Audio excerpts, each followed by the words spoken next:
इस गांव में सबका खून एक है और वो है राजपूतों का खून। राजपूतों के लिए अपनी लुगाई को छोड़ करके हर राजपूतानी माँ, बहन या बेटी है। भाई एक ही वंश है, एक ही गोत्र है और एक ही परिवार है। इस मामले में तो हम किसी की नहीं सुनते, सरकार की भी नहीं। जो भी गलत संबंध जोड़ेगा, महापाप करेगा, वो तो भोगेगा। हम वो सबक सिखा देना चाहते हैं कि नई पीढ़ी जाने, पहचाने कि हमारी संस्कृति क्या है और हमारी परंपरा क्या है, हमारा गांव क्या है, हमारी सभ्यता क्या है।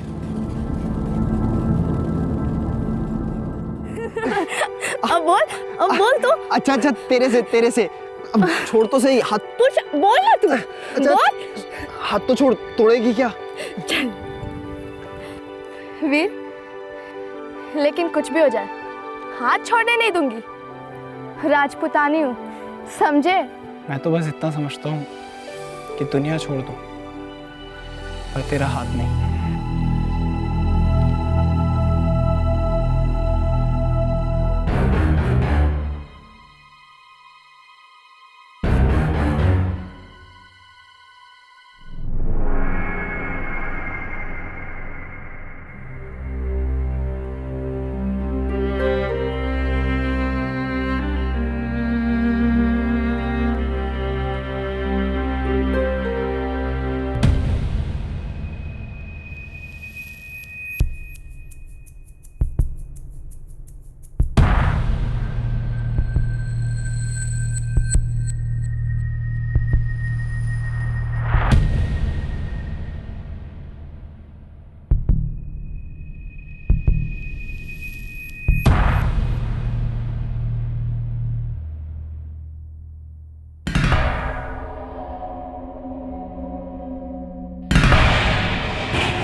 भाई साहब एक बात माननी पड़ेगी, जैसे प्रीति आपके यहाँ आई है ना, बहुत सुधर गई है। भुला दिया उसने उस वीर के बच्चे को। अरे इस बात का तो तू जिक्र मत कर। प्रीति अब मेरी बेटी है, हाथ भी मैं ही पीले करूंगा उसके। बड़प्पन है भाई साहब आपका। मुझे प्रीति पे पूरा भरोसा है, ना तो कभी वो नाक कटने देगी और ना कभी गर्दन झुकने। आओ बैठो जी। मैं भी आया। गायत्री, ओ गायत्री जरा पानी वानी लाना। गायत्री, प्रीति, गायत्री, प्रीति। अरे क्या हुआ भाई साहब? प्रीति भी नहीं दिख रही है। ऊपर तो नहीं है? हाँ? गायत्री, ओ गायत्री, प्रीति, अरे प्रीति, गायत्री कहाँ चले गए? ऊपर ही है। उठ गायत्री उठ। भैया ये क्या लिखा है?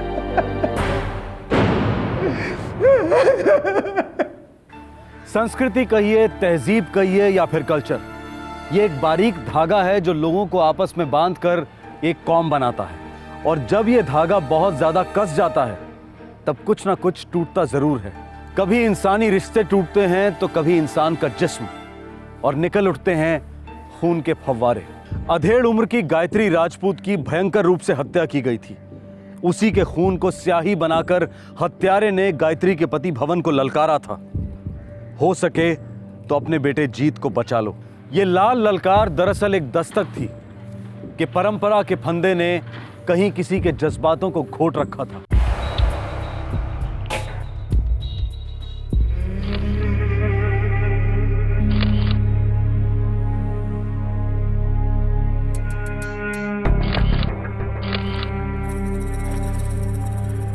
सरजीत विक्टिम का बेटा है और वो भवन राजपूत विक्टिम का पति। काकोड़ मार्केट में इनकी सीमेंट और हार्डवेयर की दुकान है।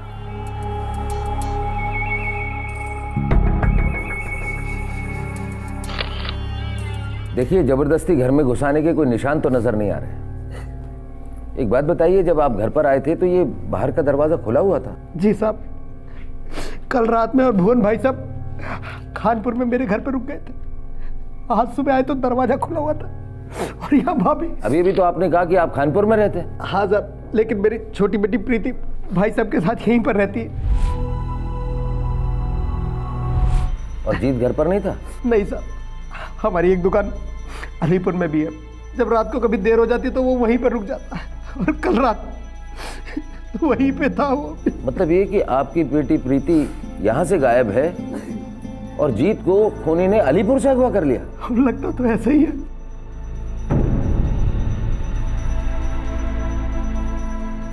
ठीक है, आप जीत का फोन नंबर और अलीपुर का पता लिखवा दीजिए। पर उसका नंबर सुबह से लग नहीं रहा है।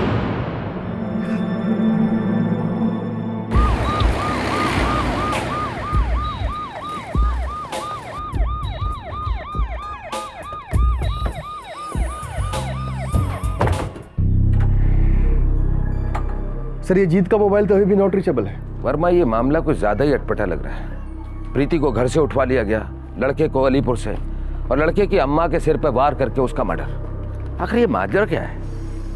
सर आप जीत राजपूत को जानती हैं? ये रहा उसका घर। जीत को देखा आज? आज करीब सुबह 7 बजे वो काकुड़ के लिए निकले थे।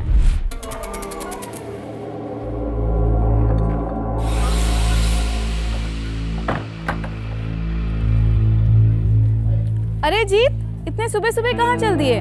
भाभी काकोड़ जा रहे हैं, वो दुकान का माल खत्म हो गया ना, लौटने में सांझ हो जाएगी। बस साहब, इतनी ही बात हुई थी। ठीक है सर, हो सकता है जीत को काकोड़ जाते वक्त रास्ते से या फिर काकोड़ से उठाया गया। उसका मोबाइल अभी भी पकड़ में नहीं आ रहा है सर। और मुझे दीवार पर खून से लिखी वो बात पकड़ में नहीं आ रही। इस खून में कुछ काला जरूर है वर्मा।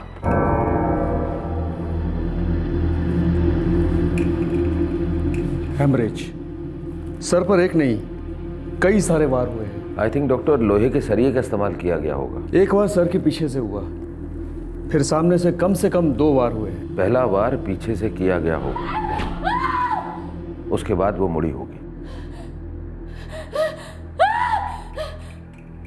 और फिर कातिल ने सामने से अटैक किया होगा। गायत्री जी के अलावा घर पर सिर्फ इनकी भतीजी प्रीति थी। और कातिल कुछ तोड़ वोड़ कर नहीं, बल्कि सीधा दरवाजे से दाखिल हुए।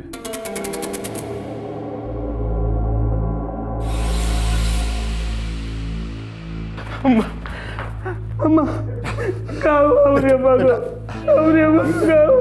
हमारा बेटा जीत। क्या? हाँ, अभी 15 मिनट पहले आया है। इसका मोबाइल खराब हो गया था।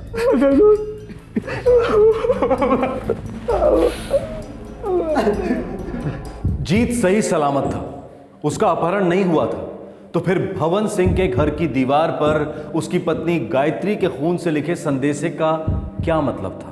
क्या यह गुमराह करने की कोशिश थी, या फिर लिखने वाले कातिल को कोई गलतफहमी हुई थी?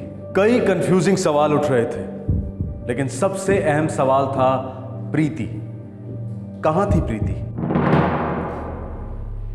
जीत, तुम पर किसी ने कोई अटैक किया? तुम्हें उठवाने की कोशिश की? नहीं साहब, हम तो पूरा दिन काम पर ही थे। तो वो फिर घर की दीवार के ऊपर क्या लिखा हुआ था? क्या राज हो सकता है उसका?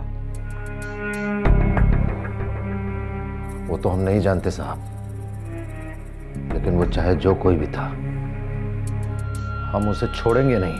तो फिर हम क्या करेंगे भवन जी? आपकी खून की होली का तमाशा देखेंगे? पुलिस का काम है अपराधी को पकड़ना, अदालत का काम है उसे दंड देना। आप पीड़ित हैं, आपका काम है हमें सब कुछ सच सच बताना, और आप वो काम कर नहीं रहे, कुछ छुपा रहे। जगन जी, आपका पूरा परिवार खानपुर में रहता है। आपका बड़ा लड़का, बड़ी लड़की, बीवी, सभी लोग। फिर ये आपकी छोटी बेटी प्रीति अपने ताऊ और ताई के साथ काकोड़ में कह रहती थी? जी वो अब काहे नहीं रह सकती। वो जितनी जगन की बेटी है उतनी हमारी भी। एक ही परिवार के हैं हम सब लोग। भवन जी, दोबारा कोशिश कीजिए। देखिए, मुझे अभी भी सच की महक नहीं आ रही। एक बात बताइए, यदि आप सब कुछ सच सच नहीं बताएंगे तो आपकी प्रीति को हम कैसे ढूंढेंगे? बोलिए। साहब, एक लड़का रहा खानपुर का, वीर नाम का नंबरी बदमाश, वही हमारी भोली भाली प्रीति को बहला फुसला रहा था।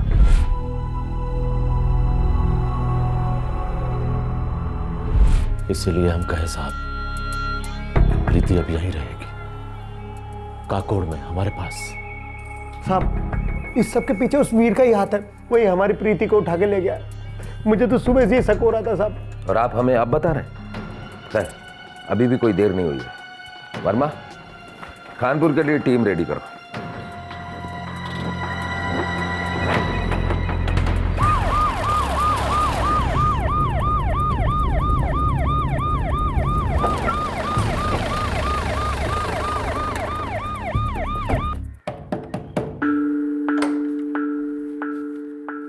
जी वीर यहाँ रहता है?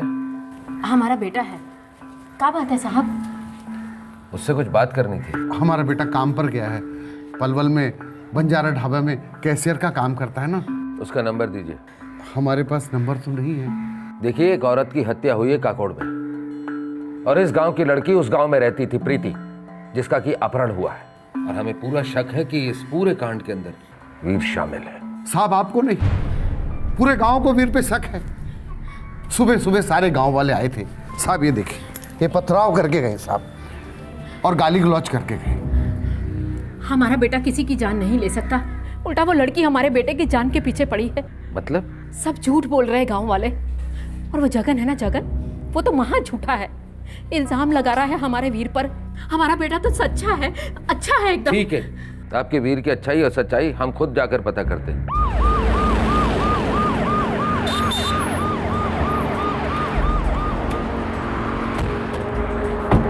चलो। इधर आ। क्या नाम है तेरा? रमेश साहब। कोई वीर नाम का लड़का भी इस ढाबे पे काम करता है? एक कानपुर का वीर काम करता है साहब। कहाँ है वो? आज ड्यूटी पर आया नहीं। क्यों? पता नहीं साहब। कहाँ रहता है वो? यहाँ पास ही में किराए का कमरा है उसका साहब। चल जी साहब। बता कहाँ रहता है। अरे चल ना, मकान दिखा।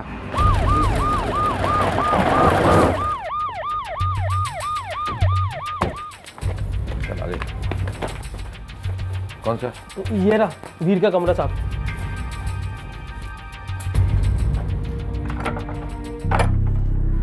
ये तो बंद है। ये वीर का है मैडम? साहब काम पे गया होगा, ढाबे पे। वहाँ नहीं है वो। वहाँ नहीं है, फिर कहाँ गया होगा? वर्मा, वीर यहाँ से गायब है और प्रीति काकोड़ से। सर दोनों रहने वाले खानपुर के, और खबर ये भी है कि दोनों का चक्कर था। तभी प्रीति के घर वालों ने इसे काकोड़ भेजा होगा अपने ताऊ के घर रहने के लिए, ताकि इस वीर का भूत छुड़ा सके। लेकिन वीर है कि इस प्रीति को ले भागा। लेकिन सर ये प्रीति की ताई का इतनी बेरहमी से कत्ल करने का क्या मतलब हो सकता है? और ऊपर से वो खून से लिखी धमकी। वीर की उम्र अभी 19 साल की है, और एक अकेली औरत का बेरहमी से कत्ल करना और एक जवान लड़की को ले भागना, ये अकेले आदमी का काम नहीं है वर्मा।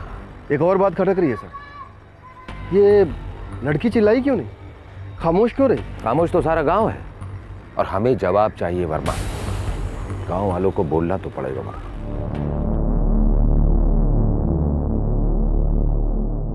इस गांव में सबका खून एक है, और वो है राजपूतों का खून। राजपूतों के लिए अपनी लुगाई को छोड़ करके हर राजपूतानी मां, बहन या बेटी है। भाई एक ही वंश है, एक ही गोत्र है और एक ही परिवार है। इस मामले में तो हम किसी की नहीं सुनते, सरकार की भी नहीं। जो भी गलत संबंध जोड़ेगा, महापाप करेगा, वो तो भोगेगा। साहब, ये वीर बड़ा हीरो किस्म का है और प्रीति पटाखा।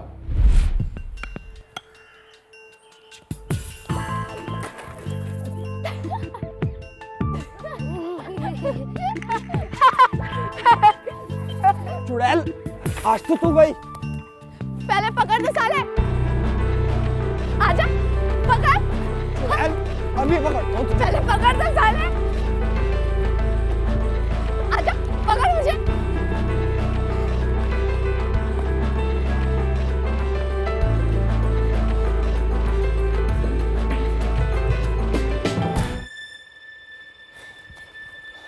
अब बता, पहले क्या तोड़ूं, दांत या नाक?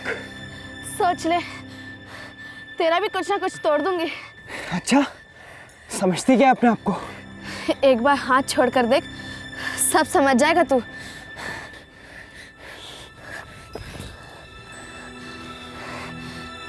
क्या हुआ, डर गया? देख प्रीति के बच्चे, लड़की है, लड़कियों की तरह रखकर, समझी? ये ठीक थी, लड़कियों जैसी हरकत।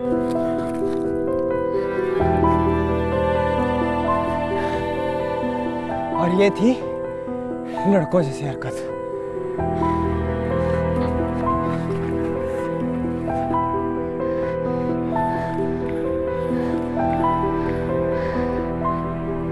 हिसाब बराबर।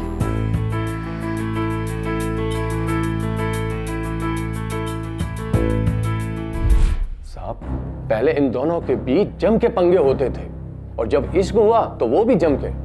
एक बात बताइए, जब दोनों एक ही गांव के थे तो फिर समस्या क्या थी? यही तो सबसे बड़ी समस्या थी साहब, कि एक ही गांव के लौंडा लौंडी के बीच ये सब पाप माना जाता है यहाँ, और इस पाप की नौटंकी सारे गांव वालों ने देखी। साली जंगली बिल्ली। बिल्ली होगी मेरी जूती, शेरनी हूँ मैं, बाकियों जैसी नहीं, अलग हूँ मैं।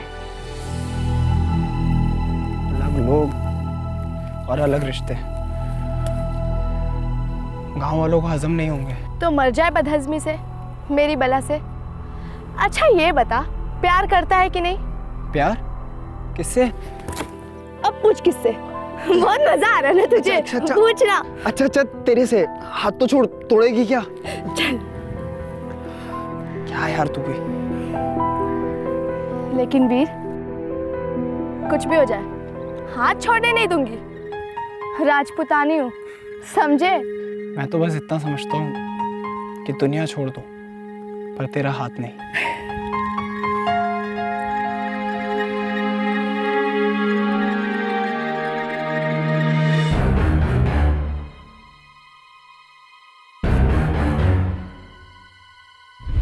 बस फिर ऐसा बवाल मच गया सारे गांव में। क्यों?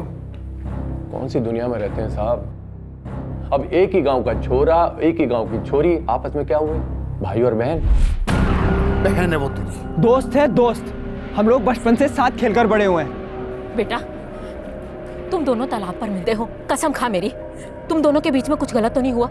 माँ तेरी कसम, हमारे बीच कुछ गलत नहीं हुआ। तो फिर कसम खा, आज के बाद वो लड़की तेरी बहन है। माँ वो लड़की मेरी दोस्त है। मजा नहीं आया बापू, एक और चाहिए। रत्ती पर भी शर्म नहीं है तुझे? नहीं, बस बोरी भरकर प्यार है वीर के लिए। पागलपन है। अम्मा, सारा गांव भाई बहन कैसे हो सकता है? ठीक है, अगर मेरे खत्म हो जाने से ये सब ढकोसले खत्म हो जाते तो दबाइए मेरा गला, लेकिन बापू कस के, राजपुतानी हूँ, इतनी जल्दी दम नहीं तोड़ूंगी। आंखें फोड़ दोगे फिर भी वीर आएगा, मुझे ले जाएगा, अपनी रानी बनाएगा।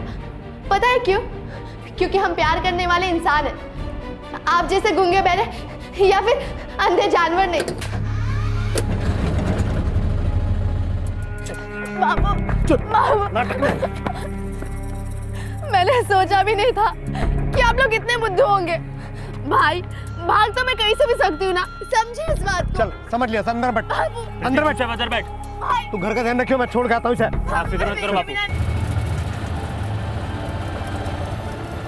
बस भैया यही रोकना। एक मिनट चल। देख बेटा, सबसे पहले तुझे अपने बड़ों से ढंग से बात करनी चाहिए। जब बड़े ही छोटी बातें करते हैं तो मैं चुप नहीं बैठ सकती। देख रहे हो भाई साहब कैसे जबान चल रही इसकी गज भर की। एक मिनट प्रीति, बेटा तू अपने इस ताऊ की जान है, बोल क्या मर्जी है तेरी, बोल बेटा। वीर और वीर। भाई साहब ये लड़की एक दिन नाक कटवाएगी, इसके तो अभी तो शांत हो जा, बैठ जा, बैठ। प्रीति बेटा, तू अब इधर आ गई है ना हमारे घर में, अब तो हमारी जिम्मेदारी है, ना तो कोई तुझे यहां मारेगा और ना ही कोई डांटेगा। अरे खूब मजा करेंगे हम, लेकिन सबसे पहले अपनी हाई स्कूल की पढ़ाई पूरी करेगी तो उसके बाद हम तेरी शादी करवा देंगे, तेरी मर्जी से, ठीक है ना?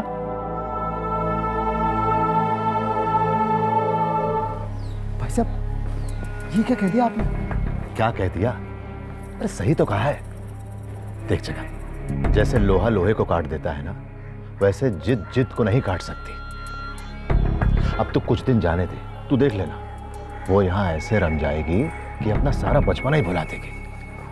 और तू ये ईर वीर की चिंता करना तो छोड़ ही दे। प्रीति ऐसा कोई गलत कदम नहीं उठाएगी जिससे मुझे ठेस पहुंचे। अच्छा भैया, मैं चलता हूँ। आराम से जाना।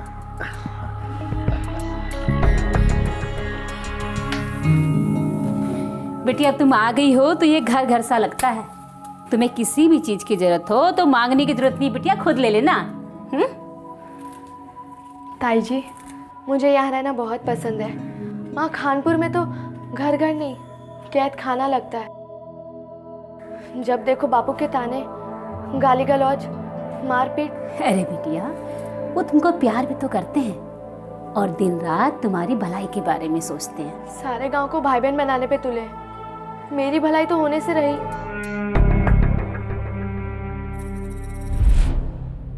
ये पिछले महीने की ही बात है ना? जी साहब, हम सबको लगा कि प्रीति की अकल ठिकाने आ गई है, उसे समझ में आ गई है अपनी गलती, लेकिन अचानक ये कांड हो गया साहब। सीधी सी बात है सरकार कि उस वीर के बच्चे ने उस प्रीति का दिमाग दोबारा घुमा दिया और भगा ले गया उसे। भवन सिंह के घर से एक भी पैसा चोरी नहीं हुआ और वीर ने ढाबे के मालिक से कुछ भी एडवांस नहीं लिया। फरार होना एक अलग बात है, लेकिन फरार रहने के लिए पैसों की जरूरत पड़ती है। सुनिए साहब, कोई भी गांव वाला, कोई भी बिरादरी वाला उन दोनों की कभी मदद नहीं करेगा। पाप कर रहे हैं, पाप, महापाप।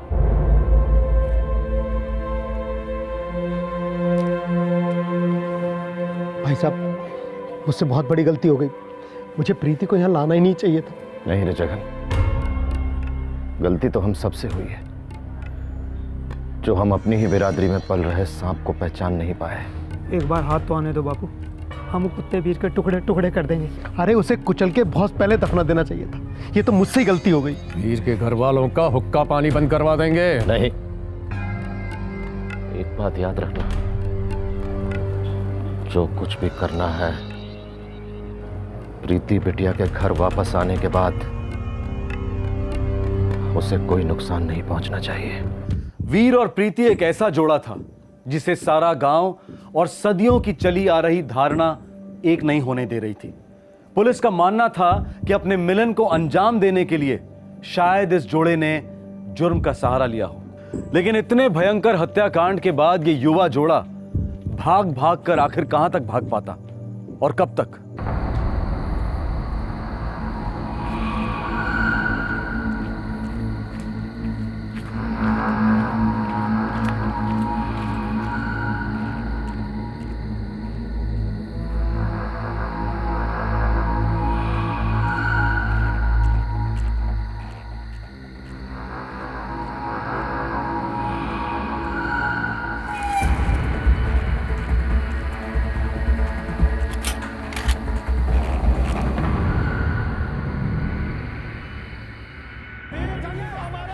इन दोनों को फटाफट लॉकअप में डालो। आप उन्हें बाहर निकालिए, उन्हें बाहर निकालो साहब।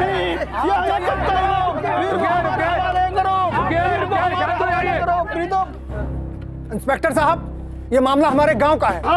हमारे पूरे गांव की इज्जत का सवाल है, तो इसका निपटारा भी गांव में ही होगा। बस आप उन दोनों को हमारे हवाले कर दीजिए, उसके बाद उनके साथ जो कुछ करना है वो हम करेंगे, हमारी पंचायत करेगी। आप उन्हें बाहर निकालिए। सुनिए सुनिए, देखिए वो दोनों हमारी हिरासत में हैं, हमें उनसे बहुत कुछ पूछताछ करनी है। हमारी ड्यूटी के बीच में मत आइए। नहीं इंस्पेक्टर साहब, ये हमें कतई मंजूर नहीं है। वो लड़का वीर हमारे पूरे गांव का गुनहगार है, हमारे पूरे वंश का गुनहगार है वो। बस आप उसे हमारे हवाले कर दीजिए, हम तो उसके टुकड़े टुकड़े करेंगे या फिर उसे जिंदा जला देंगे। देखिए, कानून अपने हाथ में लेना गैर कानूनी है। मैं 3 तक गिनूंगा, आप लोग अपने अपने घर वापस लौट जाइए शांति से, वरना मजबूरन हमें फायर करना पड़ेगा। हम नहीं जाएंगे वापस, हमें नहीं चाहिए। हम डरते नहीं हैं आप वीर को। 3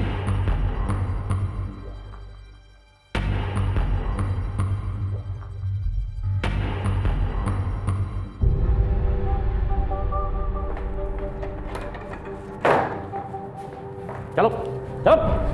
मुझे भी साथ ले चलो। चुपचाप बैठी रहो। नहीं, वो लोग वीर को मारना चाहते, पहले मुझे मारना होगा। मैंने कहा ना चुपचाप बैठ जाओ। वीर छोड़ो, बैठो यहाँ पे।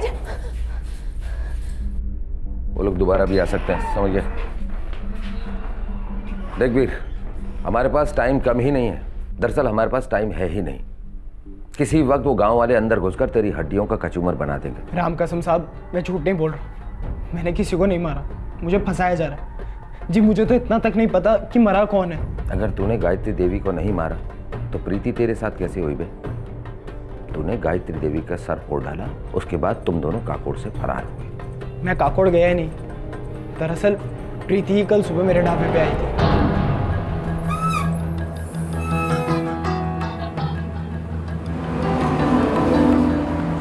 ठीक है।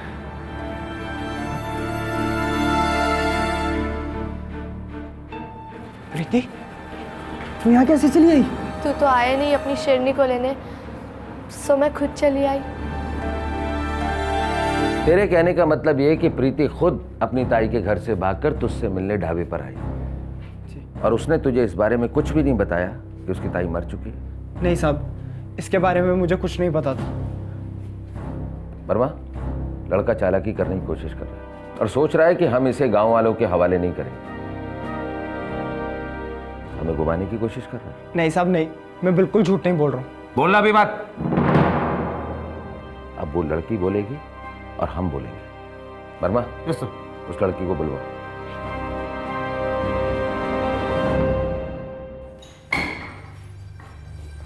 चलो। एक मौका और है तेरे पास, बता दे सब कुछ सच सच। साहब मैं सच बोल रहा हूँ। प्रीति, ये तुम्हारा हीरो कह रहा है कि तुम खुद इससे मिलने ढाबे पर गई थी। ये तुम्हारी ताई के घर तो गए ही नहीं। जिस दिन से गांव वालों ने हमें एक साथ देख लिया था, मैंने अपनी माँ की कसम खाई थी कि प्रीति को भुला दूंगा। उस दिन के बाद मैं कभी नहीं मिला इससे। सच है? साहब मैं तो अपने काम में लगा हुआ था। ढाबे के पास एक किराए का मकान भी ले लिया था ताकि गांव से दूर रहूं, प्रीति से दूर रह सकूं। मैं कभी नहीं मिला इससे। बस एक बार फ़ोन पर बात हुई थी, वो भी इसी ने अपने ताई के फ़ोन से किया था। मैं सच कह रहा हूँ साहब। ये सच कह रहा है प्रीति? सर जी, वीर ने जो कुछ कहा सब सच कहा। मैं ही गई थी कल सुबह ढाबे पर अपनी मर्जी से। तो फिर तुम्हारी ताई को किसने मारा? मैंने मारा अपनी मर्जी से। प्रीति, प्रीति रुको, पागल मत बनो। हमने कहा ना कि जब तक तुम्हारे ताऊजी घर नहीं आ जाते तुम घर से बाहर कदम नहीं रखोगी, समझे? ताई, हवा खाने जा रही हूँ, मुंह काला करवाने नहीं। दम घुटता है मेरा दिन भर घर में रहने से। हमें पागल बनाने की कोशिश मत करो। उस वीर से मिलने जा रही हूँ ना, बोलो। देखो बिटिया, तुम्हारी जिंदगी सिर्फ तुम्हारी नहीं है, अरे हम सब लोग जुड़े हैं।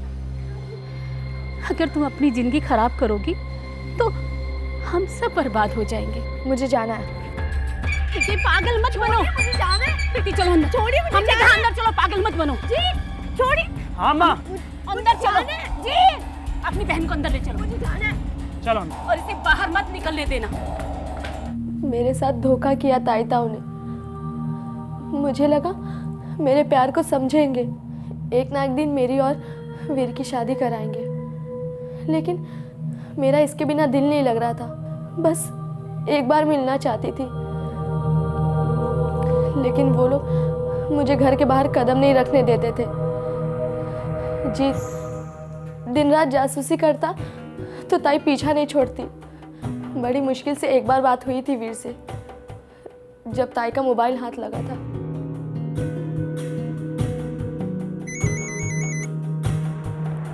हेलो, तेरी शेरनी बोल रही साले।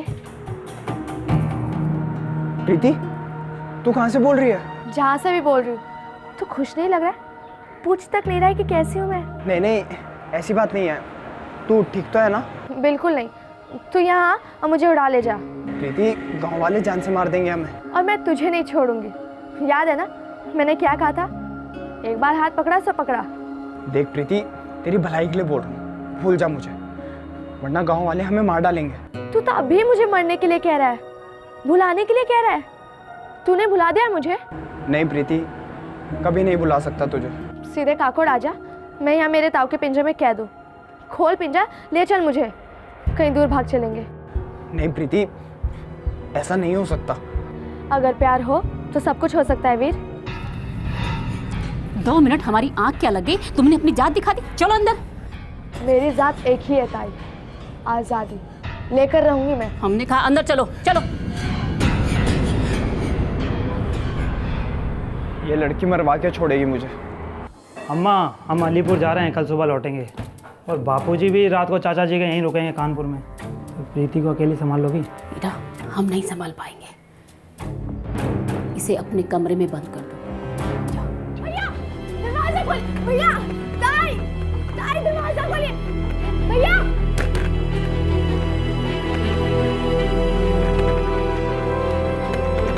खोलिए दरवाजा।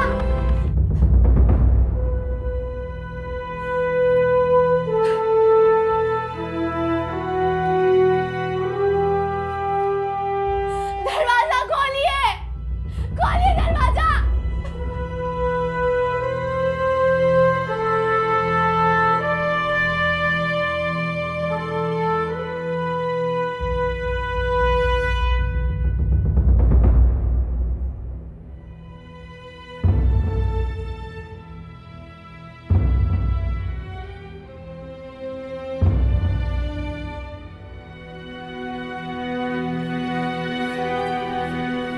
बिटिया, लो बिटिया, खाना खा लो।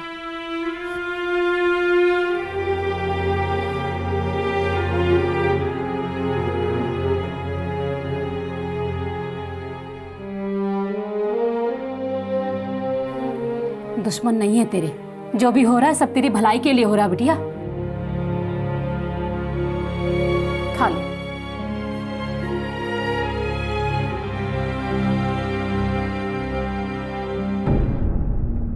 मैं इससे बहुत प्यार करती हूँ सर जी, इसके लिए कुछ भी कर सकती हूँ, कुछ भी।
प्रीति, तू यहाँ कैसे चली है?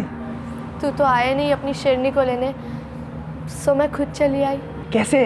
मतलब तेरे ताऊ ताई जीत, उन्होंने तुझे रोका नहीं?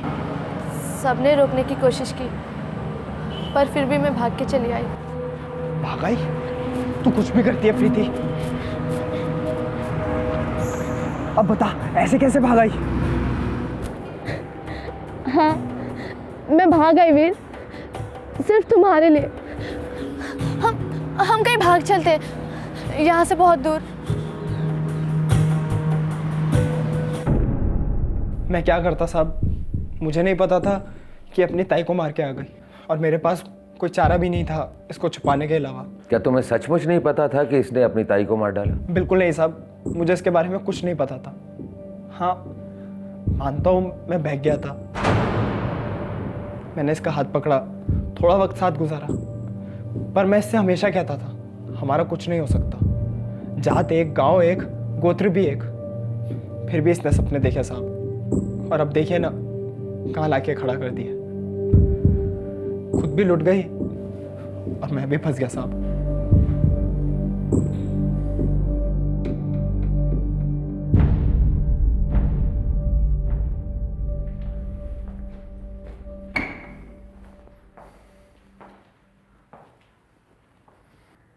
प्रीति बेटा, तुम्हें एहसास है कि तुमने बहुत बड़ा जुर्म किया है?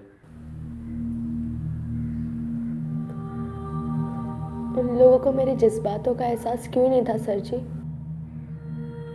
मेरे माँ बाप, ताऊ ताई, भाई सब मुझे मुजरिम समझते थे। मैंने किया ही क्या था? सिर्फ वीर से प्यार, बस। देखो बेटी, अभी तुम सिर्फ 16 साल की। 1 मिनट के लिए हम इस जात पात को अलग कर देते। अब सवाल यह है कि जिसे तुम प्यार समझ रही हो ना, वो प्यार ना होकर जिस्मानी आकर्षण है, चंद दिनों का एहसास बस। नहीं, प्यार था, प्यार है। नहीं है बेटी, नहीं था। वो प्यार ही क्या जो किसी की जान लेने पर उतारू हो जाए। अगर तुम्हारी जगह पर वीर होता ना, तो वो कभी नहीं करता, क्योंकि वो तुम्हें भुला चुका है। वो अब भी मुझे प्यार करता है, लेकिन कहता क्यों नहीं है? तुम्हारे घर वालों की सोच गलत थी, लेकिन उनके प्यार में कोई खोट नहीं थी। वो तुम्हारी ताई तुमसे बहुत प्यार करती थी, बस वीर की दीवानगी में तुम उनके प्यार को पहचान ही नहीं पाई।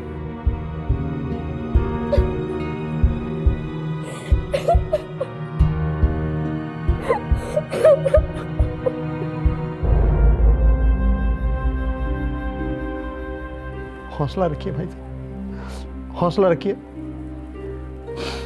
हमारी प्रीति को कुछ खिला पिला दिया उस वीर ने, तभी तो वो झूठ पे झूठ बोले जा रही है। हमारी भाभी को भी इसी वीर ने मारा और सब कुछ डाल दिया इस पगली के सर पे।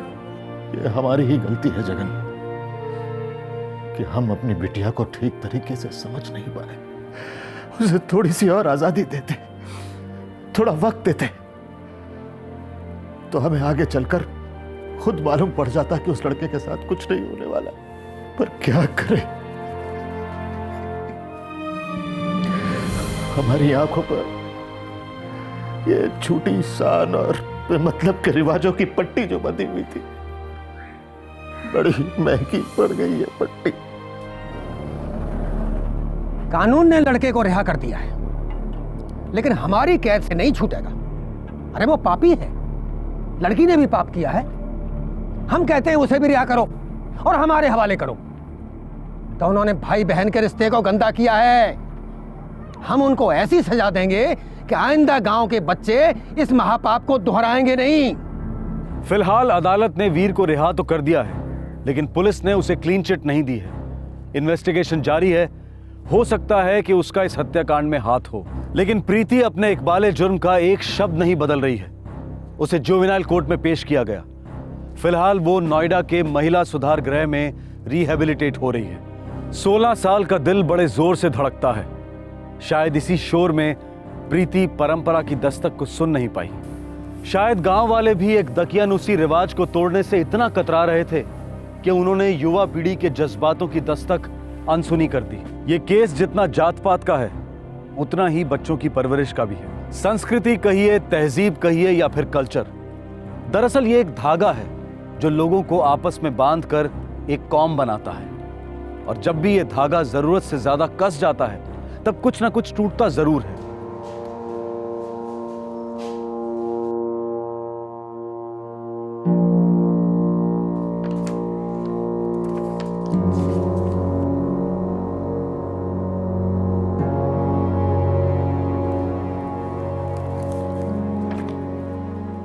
मिश्रा जी, क्या हाल चाल? बस सर पे आपका हाथ है सर जी। उस याद को काट रहे हैं आप मिश्रा जी। सीधे 1 लाख का बिल छाप दिया आपने। लेकिन सर जी आपने ही तो कहा था कि मैं बिल में बड़ी रकम लिखूं। और आपने लिख दिया। अरे मिश्रा जी, 1 लाख से क्या होगा? हाँ, उसमें से तो 60,000 आपके खर्चे हैं, बचे 40। अब उसमें से आप क्या लेंगे और मुझे क्या मिलेगा? जेब खर्च। लगता है आपको मुझसे कोई ऑर्डर्स लेने नहीं है फ्यूचर में। अरे ऑफिसर साहब ऐसा मत कहिए, मैं बिल की रकम बढ़ा देता हूँ, मैं 1 लाख से 1.5 लाख कर देता हूँ। नहीं नहीं मिश्रा जी, 2 लाख से कम नहीं चलेगा। एक तो ये महंगाई नोच खा रही है, ऊपर से चील की तरह लोकपाल बिल मंडरा रहा है। अब बाल बच्चों के लिए जो भी ऊपर की कमाई छापनी है अभी छाप लो। एक बार ये लोकपाल बिल पास हो गया ना, हम तो फेल हो जाएंगे। ठीक है सर जी, मैं 2 लाख का बिल भेज देता हूँ। हाँ तुरंत भेज दो, भरना तो सरकार नहीं है। हाँ? करप्शन, भ्रष्टाचार, ये शब्द आज आग की तरह से हर जबान से निकल रहा है। इस शब्द ने आम आदमी को सड़क पर उतारा है, पार्लियामेंट को झकझोड़ा है, पर समाज का एक छोटा सा किंतु शक्तिशाली तबका है जिसके लिए भ्रष्टाचार दिनचर्या है, करप्शन उनकी जीविका है, और वो भ्रष्टाचार को बनाए रखने के लिए कमर कसे हुए हैं। ज्यादातर लोगों के लिए करप्शन उस बीमारी का नाम है जो किसी सरकारी दफ्तर में कदम रखते ही उनकी नस नस को खुरेद देती है। काम चाहे छोटा हो या बड़ा हो, ये बीमारी अपनी वसूली करती ही है। ये बीमारी लाइलाज मालूम होती है क्योंकि दवाइयां भी करप्शन से पीड़ित हैं। 2002 झांसी, उत्तर प्रदेश।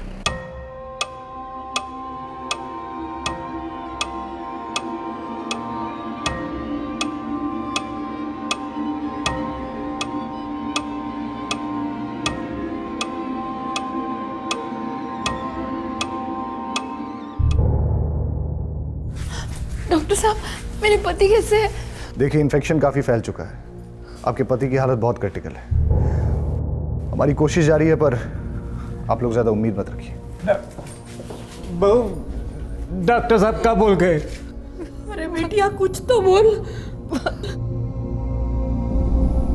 हाँ बाबा को क्या हो रहा है? माँ, माँ कुछ तो बोलो ना। माँ, माँ बोलो ना। माँ बोलो ना। माँ, बाबा कब ठीक होंगे? Sorry sir, Septadil out of stock है। ऐसा कैसे हो सकता है? पूरे महीने का स्टॉक होना चाहिए ना। पता नहीं सर, मैंने चेक किया स्टोर में, पर सेप्टाडिल आउट ऑफ स्टॉक दिखा रहा है। तुरंत झांसी स्टेट हॉस्पिटल कॉल करो और इमरजेंसी स्टॉक मंगवाओ। कम से कम 5 डोजेस हर दिन की लगेंगी इस पेशेंट के लिए, वरना जो 5% चांसेस हैं वो भी नहीं रहेंगे। Yes sir. फास्ट।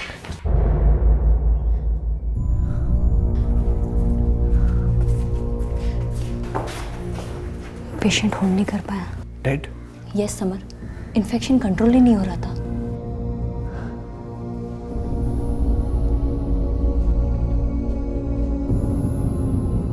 सॉरी, हम आपके पति वीर को नहीं बचा पाए।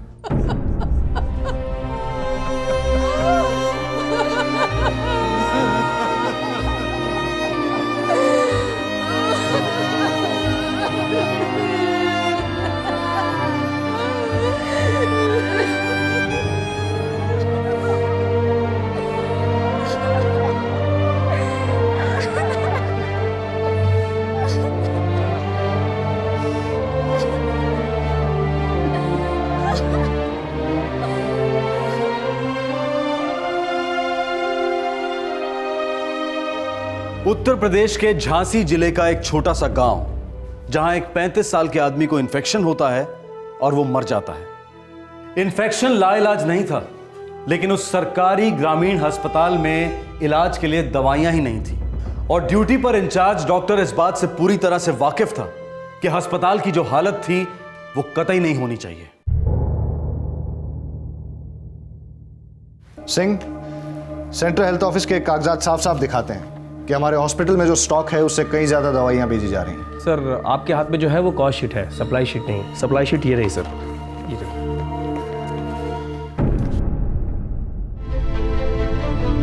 ये क्या नॉनसेंस है? सप्लाई किए गए माल से 4 गुना ज्यादा बिलिंग है। ये कैसे हो सकता है? वो मुझे नहीं पता सर। वो मैं पता लगा कर रहा हूं। ये पेपर सीन छोड़ जाइए।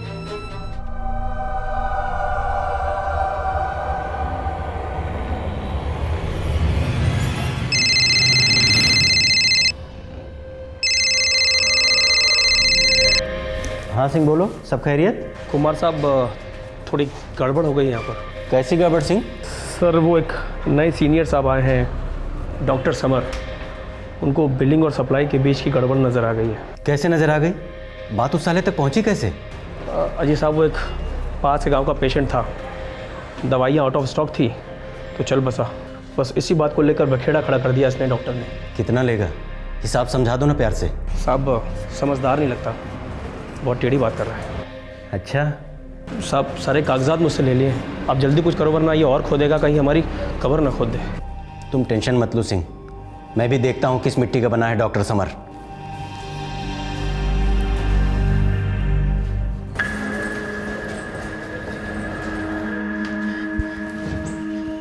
मैं अंदर आ जाऊं डॉक्टर साहब?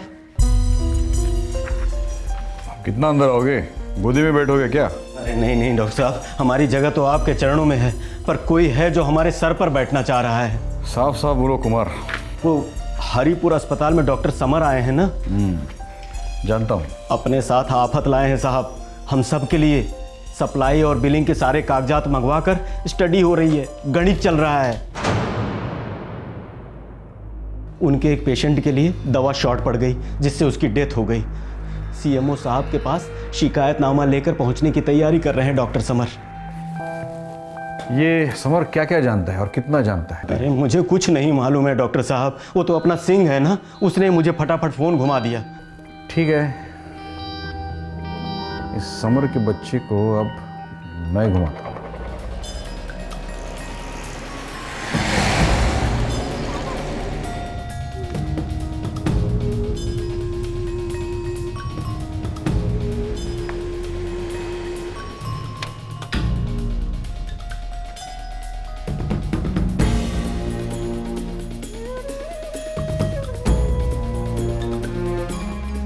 ये देखिए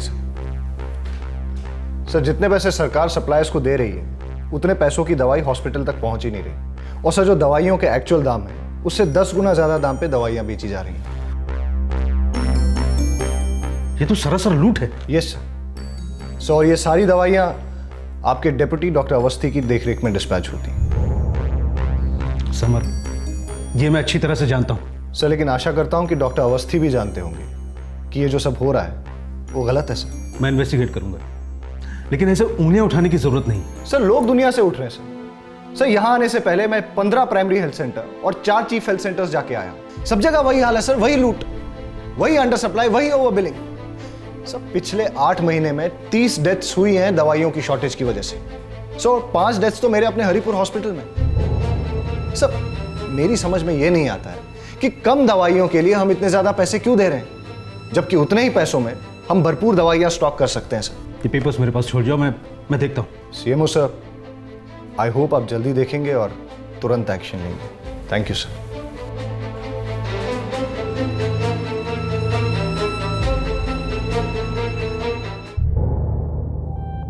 डॉक्टर समर शोर करने पर तुला है। सिन्हा साहब, गरम खून में आदर्शवाद का इन्फेक्शन हो गया और कुछ नहीं। अभी 6 महीने भी पूरे नहीं हुए उसे हरिपुर हॉस्पिटल में आए हुए।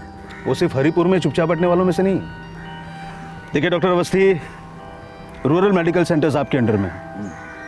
अगर ये लड़का मुझसे ऊपर तक गया तो मैं उसे रोक नहीं पाऊंगा। मैं आपकी बात समझता हूँ सिन्हा साहब, लेकिन 6 सालों से ये सब चल रहा है। कभी किसी को कुछ प्रॉब्लम हुई है क्या? आपकी रिटायरमेंट को अब सिर्फ 1 साल बचा है डॉक्टर अवस्थी, और मैं नहीं चाहता कि आपकी रिटायरमेंट के बाद जो भी ऑफिसर्स यहाँ पे आए उसकी वजह से हमारे अरेंजमेंट की रिटायरमेंट हो जाए। आप चिंता मत करिए।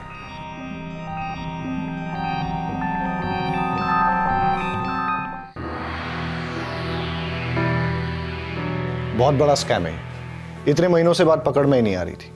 पता है वो पेशेंट जिसकी डेथ हुई ना, मैं उसे बचा सकता था। समर, मुझे ऐसा क्यों लगता है कि तुम अपने पेशेंट्स को लेकर हद से ज्यादा इमोशनल हो रहे हो? हर चीज दिल पर लेते हो तुम। बाकी लोग भी थोड़ा दिल से लेते ना तो इतनी बुरी हालत नहीं होती। क्या करप्शन है मालूम है तुम्हें? ये जो मैंने खोज निकाला है पिछले 8 महीने का स्कैम है, पूरे 3 करोड़ रुपए का। दवाइयों को 10 गुना ज्यादा दाम पे खरीदा जा रहा है, और जब जरूरत होती है तो है ही नहीं। और सोचो ये गड़बड़ कितने सालों से चली आ रही है, ऊपर से लेकर नीचे सबको कट जाता है। समर, बात को समझो। ये सीएमओ, डिप्टी सीएमओ बहुत बड़े लोग होते हैं, इनसे झगड़ा मोह लेना कहाँ तक ठीक है? नहीं प्रिया, वो लोग जो कर रहे हैं वो गलत है। सरासर लूट है यार, मर्डर है, मर्डर।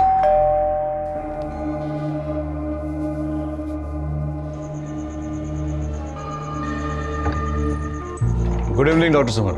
डॉक्टर अवस्थी, आपको जो भी कहना है प्लीज सिंपल और स्ट्रेट तरीके से कहिए।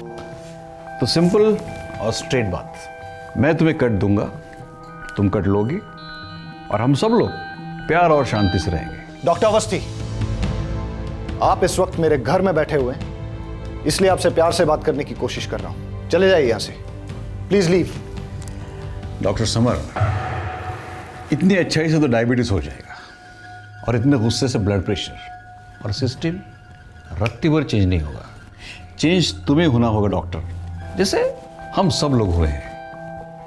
4-6 करोड़ यहाँ वहाँ हो जाए तो सरकार को छींक तक नहीं आएगी, लेकिन इतने सारे पैसों से हम सभी लोगों की जिंदगियों में हिचकी नहीं आएगी।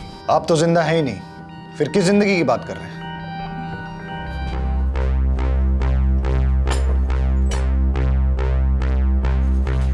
प्रिया, चाहे तो तुम्हारे हाथ के मैं पीकर ही रहूंगा, लेकिन आज नहीं। उस दिन जब तुम अपने गर्म दिमाग पति को एक कप दुनियादारी के पिलाकर उसे ठंडा कर दो। तो फिर आप हमारे घर में कभी चाय नहीं पी पाएंगे डॉक्टर अवस्थी, क्योंकि मुझे जहर पीना मंजूर है, लोगों का खून चूसना नहीं। प्रिया, समझो इसे, हम डॉक्टर्स तो मच्छर हैं। खून के बड़े बड़े घूंट पीने वाले तो दिल्ली और लखनऊ में रहते हैं। ये जिस रास्ते पर चल पड़ा है ना, ये रास्ता कहीं नहीं जाता। पता है क्यों? क्योंकि ऐसा कोई रास्ता है ही नहीं। डॉक्टर हूं, उम्मीद रखना आदत है। इसके बाद भी हो तो तुम हमारी बिरादरी के, तुम्हें साथ लेकर चलेंगे। फोन करो जल्दी।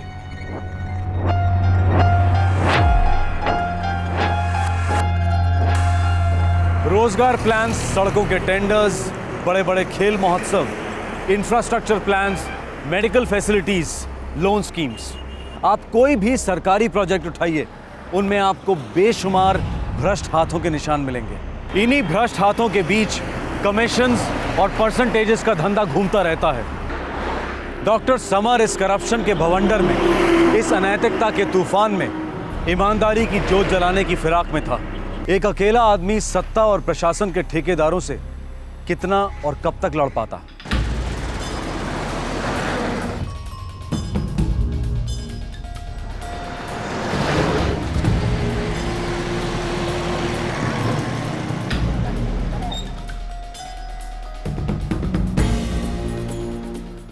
सर, अगर 1 महीने बाद भी एक भी गुनहगार पकड़ में नहीं आया तो इंक्वायरी चल ही नहीं रही है, रुक गई है, ठप पड़ गई है। देखो डॉक्टर समर, तुमने कंप्लेंट की, मैंने एक्शन लिया। सीनियर ऑफिसर्स लगे हुए हैं। बिल्कुल सर, सीनियर ऑफिसर्स ही लगे हुए हैं। सर, इंक्वायरी का तो पता नहीं है, लेकिन लूटपाट में जरूर लगे हुए हैं। तुम कहना क्या चाहते हो? सर, वही जो सारी दुनिया जानती है और वही जो मैं आपको पहले भी बता चुका हूं। Sir, deputy CMO doctor Awasthi सारे बिल्स सैंक्शन करते हैं। सर, वही इस करप्शन की जड़ है और उनका ऑफिस इसका गढ़ है। Sir, enough is enough Samar. Inquiry की रिपोर्ट टेबल पर आने तक इस विषय पर मैं एक भी शब्द नहीं सुनना चाहता। सर, मुझे तो इंक्वायरी रिपोर्ट पर ही डाउट है। मतलब तुम मुझ पर भी डाउट कर रहे हो? नहीं सर, लेकिन मैं आपको समझ नहीं पा रहा। सर, इतना बड़ा स्कैम हो रहा है, चोरी अपनी जगह सर, लेकिन गरीब और लाचार पेशेंट्स को उनके हक की दवाइयां नहीं मिल रही हैं, वो मर रहे हैं। सर, कम ऑन, अपने ड्रामेबाजी वाला टोन जरा लो डाउन करो। हम सब यहां पर एक जिम्मेदार डॉक्टर हैं जो काफी कुछ सेक्रीफाइस करके इस गांव की सेवा कर रहे हैं। श्योर सर, डॉक्टर अवस्थी खुद मेरे घर आए थे और मुझे भी सेवा की पार्टनरशिप ऑफर कर रहे थे। देखो डॉक्टर समर, डॉक्टर अवस्थी एक सीनियर और जिम्मेदार ऑफिसर है, डिप्यूटी सीएमओ है। उनके खिलाफ एक्शन लेने के लिए ठोस सबूत की जरूरत है। मैं आखिरी बार कह रहा हूं, इंक्वायरी रिपोर्ट आने तक तुम चुप बैठोगे। सर, दोनों ही नहीं होंगे, ना तो रिपोर्ट आएगी और ना ही मैं चुप बैठूंगा।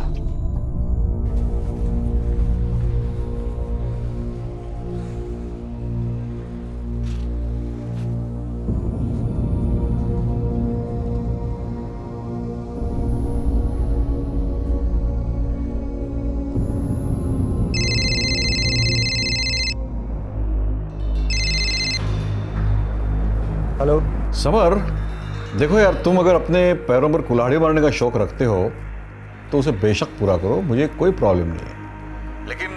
के पैर उनके अपने पैर होते हैं यार।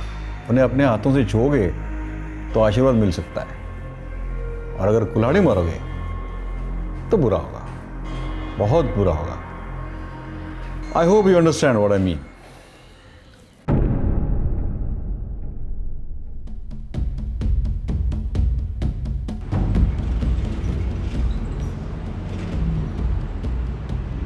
सिविल लाइंस ले चलो, विजिलेंस डिपार्टमेंट।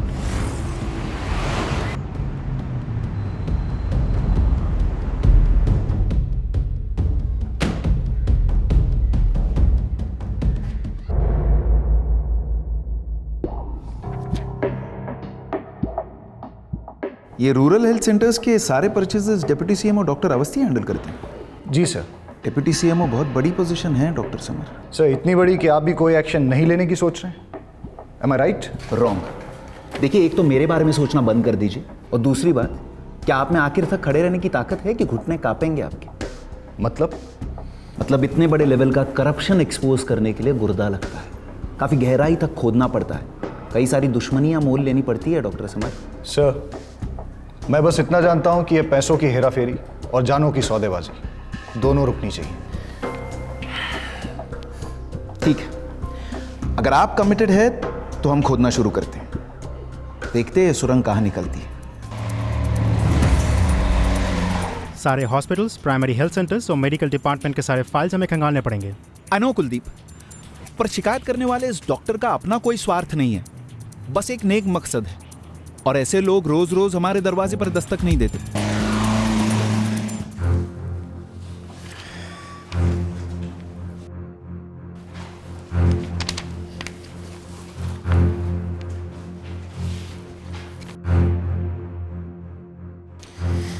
वसीम, कुलदीप, सारे पेपर्स उठा लो, कुछ भी छूटना नहीं चाहिए। सर ये हमारे ज़रूरी रिकॉर्ड्स हैं सर। और आप सबके ट्रैक रिकॉर्ड को समझना हमारे लिए बेहद ज़रूरी है। वसीम, कुलदीप, सारे पेपर्स के फोटोकॉपीज बना दो, हर पन्ने की, और सिंह साहब हर पन्ने पर दस्तखत करेंगे।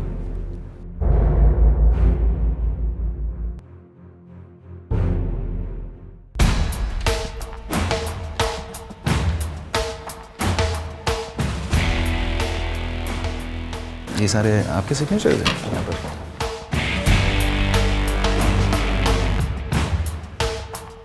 साहब कुछ चाय पानी का इंतजाम करूँ क्या? हम यहाँ दूध और पानी अलग करने आए हैं, बैठे रहिए।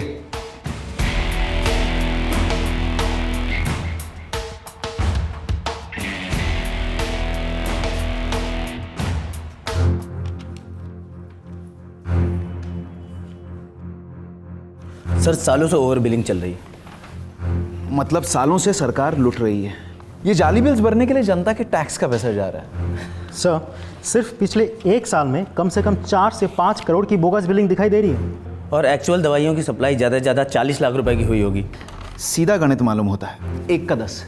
1 रुपए की दवाई सप्लाई करो और 10 रुपए ले जाओ। ये 10 रुपए किन किन हाथों में कैसे कैसे बढ़ रहे हैं ये देखना बाकी है। सर सारे सैंक्शंस और approval deputy CMO doctor Awasthi के ऑफिस से किए जाते हैं, और ये सारे सैंक्शंस और अप्रूवल्स हम कोर्ट में पेश करेंगे। फिर तो सर सारे बड़े बड़े नाम उछलेंगे। तो उछलने दो कुलदीप, एंड आई थिंक उछलने चाहिए, वरना कुछ ही समय में आम आदमी उछलेगा, वो भी अदालत के बाहर, फिर किसी की खैर नहीं।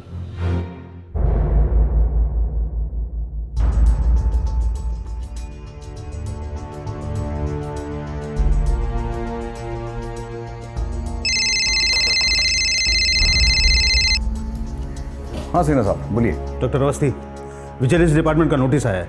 ओह, ये समर अपना बचपना कब छोड़ेगा? इसका बचपना हमारा बुढ़ापा खराब कर देगा अवस्थी। विजिलेंस डिपार्टमेंट कोर्ट में केस फाइल करने जा रही है, हमारे सारे डिपार्टमेंट और हमारे सारे डिस्ट्रीब्यूटर्स के खिलाफ सर्च वारंट की मांग करने के लिए, और ये सारा सर्च ऑपरेशन आपके दरवाजे पर आकर रुकेगा Awasthi. Oh my God. Sinha साहब आप जरा वो प्लीज विजिलेंस के डायरेक्टर्स को पटा लीजिए ना। अवस्थी, डॉक्टर हो तुम, जेब कतरने वाली बातें मत करो। अरे इस वक्त मैं किसी से कोई बात नहीं कर सकता। तो फिर मैं क्या करूं सर? आज तक जो कुछ भी किया था मुझसे पूछकर किया था क्या? मेरा काम था तुम्हें इन्फॉर्म करना। अब तुम सोच लो तुम्हें क्या करना है और क्या नहीं। बट सर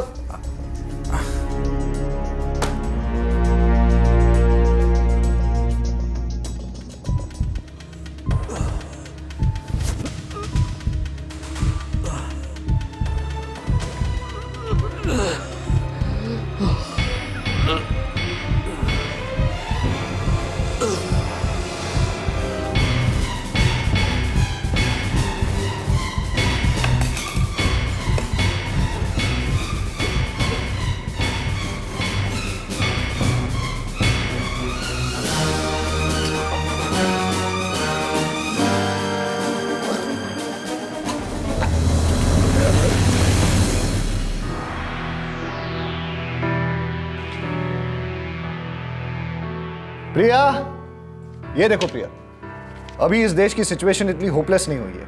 कोशिश करो तो करप्शन को रोका जा सकता है। बस आदमी को थोड़ा सा भरोसा होना चाहिए। समर, मुझे तुम पर भरोसा है लेकिन इस सिस्टम पर नहीं। मे बी आज ही खबर फ्रंट पेज पर है, लेकिन कल पता नहीं किस पन्ने पर होगी। होगी भी या नहीं होगी, इस बात की कोई गारंटी नहीं है। मिसेस समर, मैं आपकी इस नेगेटिव थिंकिंग का इलाज कैसे करूं समझ नहीं आता, पर इतना समझ गया हूं कि ये डॉक्टर अवस्थी जैसे लोग एक आध लड़ाई जीत सकते हैं, युद्ध नहीं।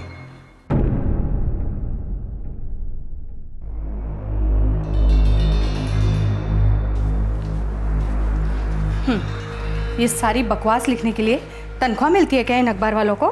हाँ, इनका तो काम ही है ये, हमारे बारे में उल्टा सीधा छाप देना। इसी बात की तो तनख्वाह मिलती है इन्हें सालों में। लीजिए, आप चाय लीजिए। अरे क्या हुआ? क्या हो रहा है आपको? सुनिए, क्या हो रहा है आपको? तुम राजू बेटे को बुला लो जल्दी। मैं पहले हॉस्पिटल में फोन करती हूँ। नहीं, तुम राजू बेटे को फोन करके बुला लो, मेरी तबीयत। एक मिनट।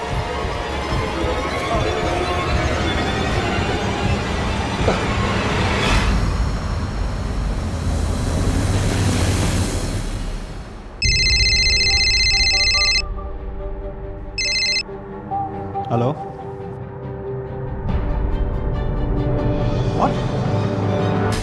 समर, सुना आपने?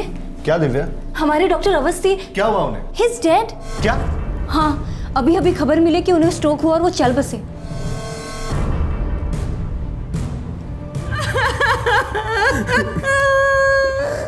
बहुत ही जबरदस्त स्ट्रोक था, हम उन्हें रिवाइव नहीं कर सके। बहुत प्रेशर था उन पर।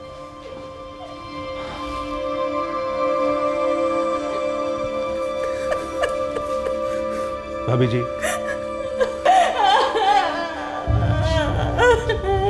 देखिए, डॉक्टर अवस्थी मेरे एस्टीम कलीग थे। बहुत साल हम लोगों ने एक साथ काम किया। मेरे डैड बहुत अच्छे डॉक्टर थे सर। हाँ, ये हम सब जानते हैं। 6 महीने लगातार छानबीन करने के बाद विजिलेंस डिपार्टमेंट ने हेल्थ डिपार्टमेंट में हो रहे स्कैम के बारे में काफी सबूत इकट्ठे कर लिए थे। इस पूरे गफले का किंगपिन था डॉक्टर अवस्थी, जिसके गिरेबान से विजिलेंस डिपार्टमेंट सिर्फ एक कदम दूर था। लेकिन ऐन मौके पर यह डॉक्टर अवस्थी अचानक बहुत ज्यादा दूर चला गया। अब सवाल यह था कि इस विशाल करप्शन केस का क्या होने वाला था। जब डॉक्टर अवस्थी की अनफॉर्चुनेट डेथ हुई, तब वो अपने रिटायरमेंट से महज 2 महीने दूर थे।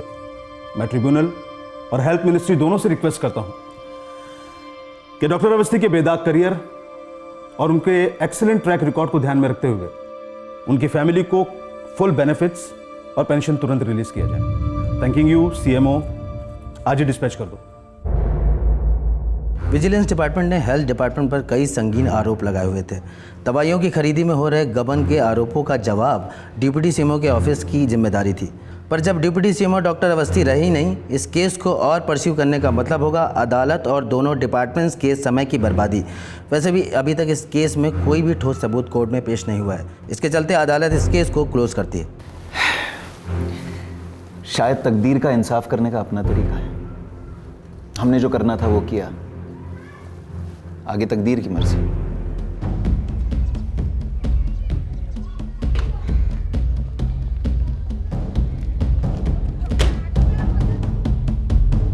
देव साहब, डॉक्टर अवस्थी की डेथ हुई है, करप्शन की नहीं। आप ये केस कैसे क्लोज कर सकते हैं? प्लीज डॉक्टर समर, ये केस हमने नहीं, निचली अदालत ने क्लोज किया है। तो आप ऊपरी अदालत में अपील कर सकते हैं, केस रीओपन हो सकता है। हाँ, जरूर ओपन हो सकता है, अगर हमारे पास ठोस सबूत हो तो। डॉक्टर अवस्थी से अगर पूछताछ होती तो फिर सबूतों का खजाना हमारे हाथ लगता, पर लेकिन आपके पास वो जाली बिल्स तो है ना? हाँ है, पर वो काफ़ी नहीं है। उन जाली बिल्स को असली साबित करने के लिए हमने कोर्ट से डॉक्टर अवस्थी से क्वेश्चनिंग की परमिशन मांगी थी, जो कोर्ट ने हमें दी भी थी, पर कुदरत ने नकार दी। तो अब हमारे आरोप सिर्फ आरोप बनकर किसी फाइल में पड़े रहेंगे, क्योंकि कोई आरोपी तो है नहीं। तो फिर केस किसके खिलाफ लड़ेंगे? चार्जेस किस पर फ्रेम होंगे? सजा किसको दी जाएगी? सॉरी डॉक्टर समर, आपने, मैंने, मेरी टीम ने पूरी कोशिश की है। हम हारे नहीं, पर हमारी जीत भी नहीं हुई।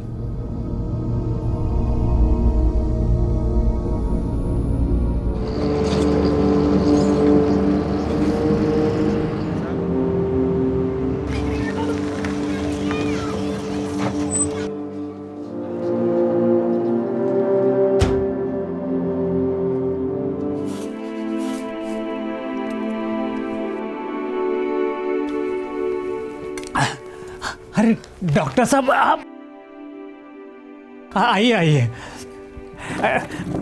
आइए, बैठिए यहाँ पे। अरे बहू, बहू। जी बाबूजी। अरे डॉक्टर साहब आए हुए हैं। अरे डॉक्टर साहब नमस्ते। नमस्ते आशा जी।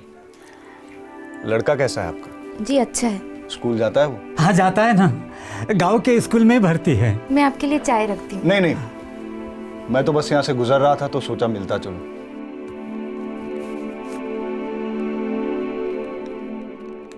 ये कुछ पैसे हैं, आपके लड़की की पढ़ाई में काम आ जाएंगे।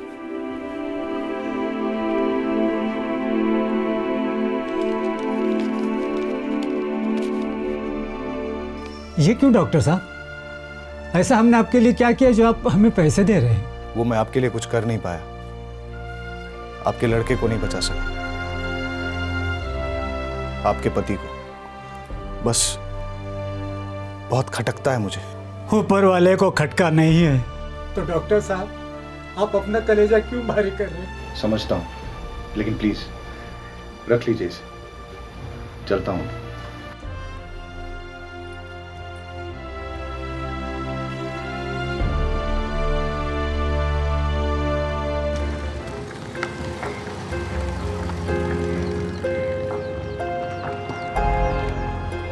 मैं कैसे इन्हें बताता कि उनके लड़के की मौत भगवान की मर्जी नहीं थी, बल्कि हमारा फेलियर था। कैसे इन्हें बताता कि कुछ डॉक्टर्स जिन्हें वो भगवान का दर्जा देते हैं, दरअसल सफ़ेद कोट पहने हुए हैवान हैं, जो गरीबों की सांसें लूटकर बस पैसे बनाते हैं। मैं किस मुंह से इन्हें बताता कि हमारे लिए मौत सिर्फ एक रजिस्टर की एंट्री है और कुछ भी नहीं। अपने आप से कैसे कहता समर कि तू फेल हो गया, तू करप्शन का बाल भी बांका नहीं कर पाया।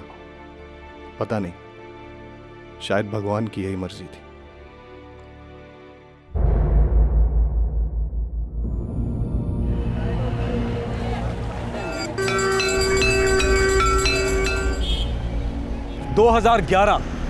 डॉक्टर अवस्थी को गुजरे हुए 9 साल बीत गए थे। उसके खिलाफ करप्शन का केस अब खारिज हो चुका था।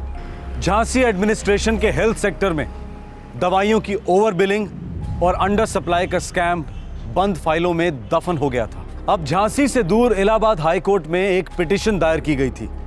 सब्जेक्ट था डॉक्टर अवस्थी की पेंशन में बढ़ोतरी की मांग। पिटीशन में यह आरोप था कि उनकी फैमिली को जो पेंशन मिल रही थी वो उनके ग्रेड से कम थी। यह पिटीशन बहुत अजीब थी, क्योंकि अर्जी देने वाला ना तो डॉक्टर अवस्थी का बेटा था और ना ही उनकी विधवा।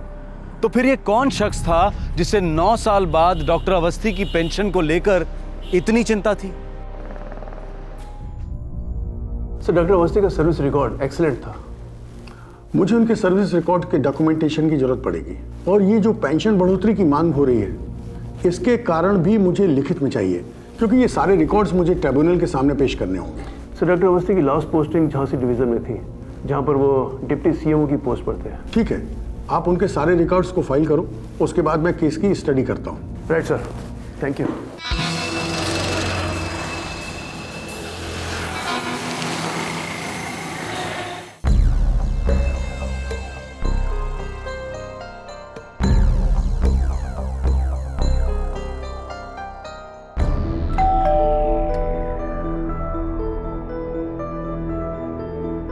प्रणाम भाभी जी। अरे गुप्ता जी नमस्ते, आइए आइए। अब यूं समझ लीजिए कि पेंशन में बढ़ोतरी हो ही गई। 6 साल लग गए। मैंने कहा था ना, मैं करवा कर रहूंगा। धन्यवाद गुप्ता जी, बैठिए। हाँ, लेकिन अब कोर्ट में मुझे आने की जरूरत नहीं है ना।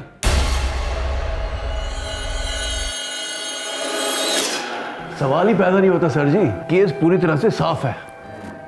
क्या है गुप्ता जी, अब मैं जिंदगी में कोई रिस्क नहीं लेना चाहता। बैठिए। डॉक्टर साहब बोलिए। कोर्ट को आपके सर्विस रिकॉर्ड्स चाहिए और जिन जिन ऑफिसेज में आपने काम किया था वहाँ के रिकमेंडेशन लेटर्स लगेंगे। हाँ, वो आराम से हो जाएगा, उसमें कोई दिक्कत नहीं आएगी। मेरे आज तक की सर्विस रिकॉर्ड एकदम परफेक्ट रही है, बिल्कुल मेरी मौत की तरह।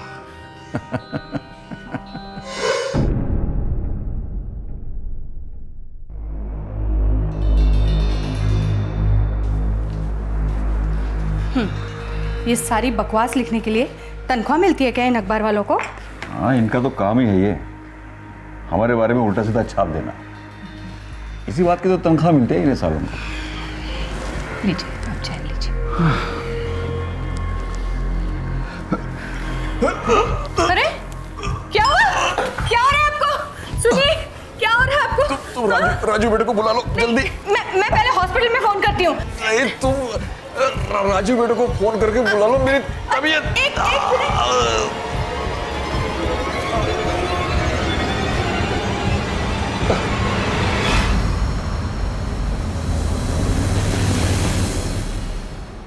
अरे क्या हुआ? अरे क्या हुआ जी आपको? सुनिए, उठिए ना। क्या हुआ? हाँ, क्या हुआ? क्या हुआ? क्या हुआ? क्या हुआ? अरे मुझे कुछ भी तो नहीं हुआ है, मैं बिल्कुल फिट हूँ। मैं तो यूं ही मरने के एक्टिंग की प्रैक्टिस कर रहा था। आप भी ना, कितना डर गई थी मैं। अरे कुछ नहीं हुआ है मुझे, बस तुम जल्दी से राजू बेटे को फोन करके बुला लो। हाँ, लेकिन उसे अभी कुछ मत कहना। वो यहाँ आ जाए तो मैं उसे सारी बातें समझाऊंगा।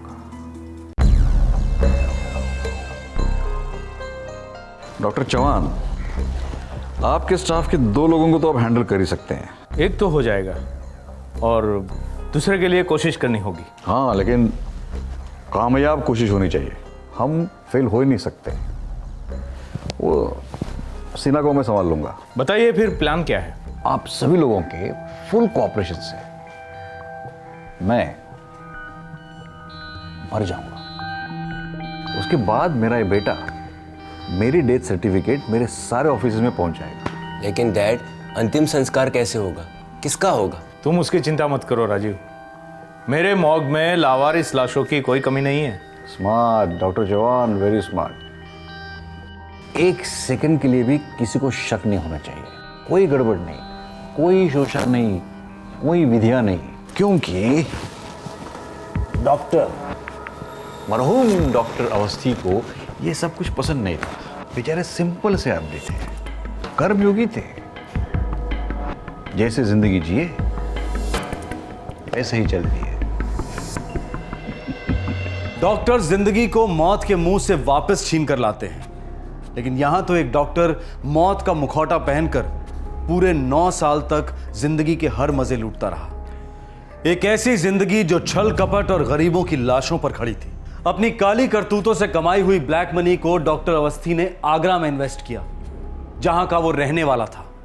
एक तो चोरी, ऊपर से सीना जोरी। इतना बड़ा कांड करने के बाद भी ये डॉक्टर अपनी पेंशन में बढ़ोतरी के लिए कानून के दरवाजे पर दस्तक दिलवा रहा था। लेकिन कब तक डॉक्टर अवस्थी अपनी मौत के साए के पीछे छुपा बैठा रहता? कभी ना कभी तो उसे कानून की रोशनी में आना ही था, बेनकाब होना ही था।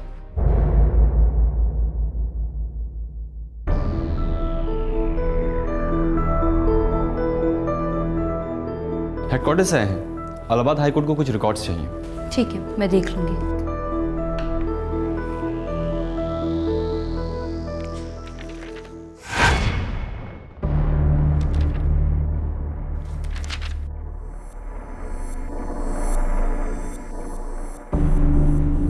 आप लोग निश्चिंत रहिए, कल डिस्चार्ज मिल जाएगा।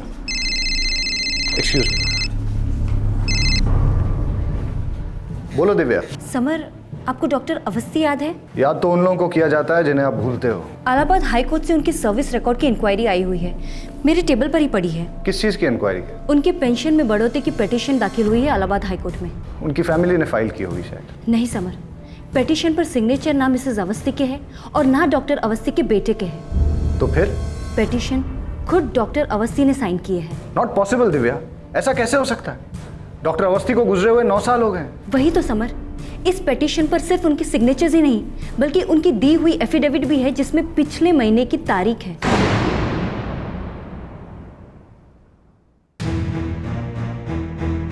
Impossible, I don't believe this. ऐसा कैसे हो सकता है? मैं खुद हेल्थ डिपार्टमेंट के ऑफिस गया था और मैंने खुद वहां डॉक्टर अवस्थी के सिग्नेचर देखे। वो एफिडेविट भी इलाहाबाद हाई कोर्ट से फाइल हुआ है और वहां डॉक्टर अवस्थी का एड्रेस आगरा का है। Look doctor summer, I think ये एक बहुत बड़ी मिसअंडरस्टैंडिंग है। 9 साल पहले उस आदमी का क्रियाक्रम हो चुका था। हमारी पूरी मेहनत पर पानी फिर चुका था। हम बस इतनी दूर थे उससे।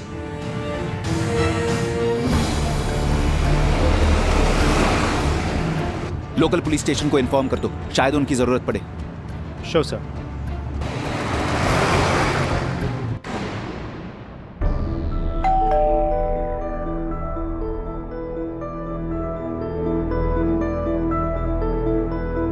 नमस्ते, हम पेंशन डिपार्टमेंट से आए हैं। वो डॉक्टर अवस्थी के कुछ सिग्नेचर्स चाहिए थे।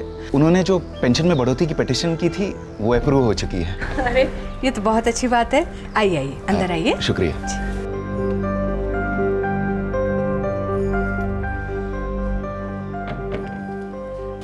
आप लोग 2 मिनट बैठिए, मैं उन्हें अभी बुला के लाती हूँ। जी।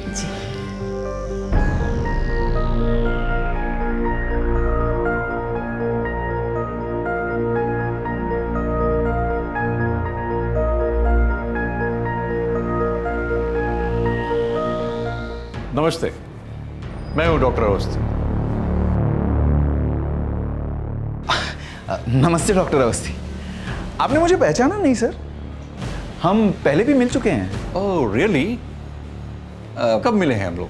9 साल पहले झांसी इलेक्ट्रिक क्रेमेटोरियम में आप ही का क्रियाक्रम था।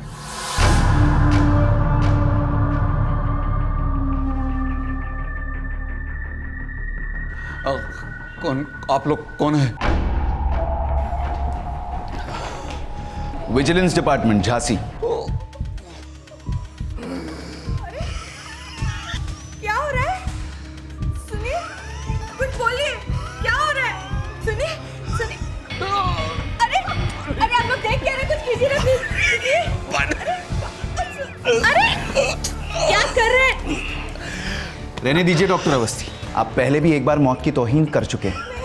अब मांगोगे तो भी मौत आपके दिल को नहीं छुएगी। पर हाँ, उम्र कैद बाहें खोलकर आपका इंतजार कर रही है। ले चलिए इन्हें। क्या कर रहे हैं? सुनिए, अरे कहाँ ले जा रहे हैं इन्हें? कुछ नहीं किया इन्होंने, कुछ नहीं किया इन्होंने।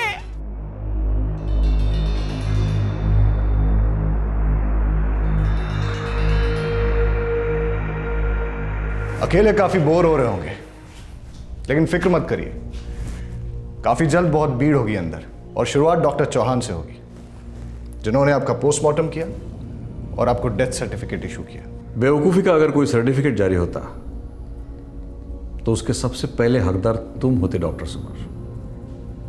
क्या वाकई तुम्हें ऐसा लगता है कि मेरे खिलाफ करप्शन के चार्जेस प्रूव होंगे?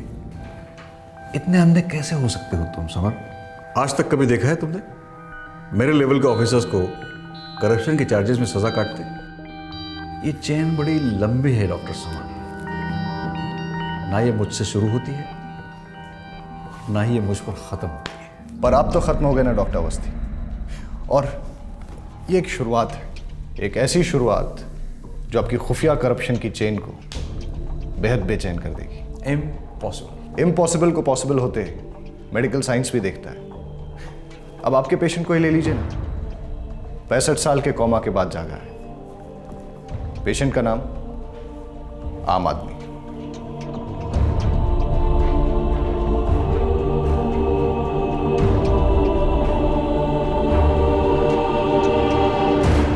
करप्शन चार्जेस से बचने के लिए एक डेप्यूटी चीफ मेडिकल ऑफिसर जैसे उच्च अधिकारी ने रचा अपनी ही मौत का झूठा ड्रामा।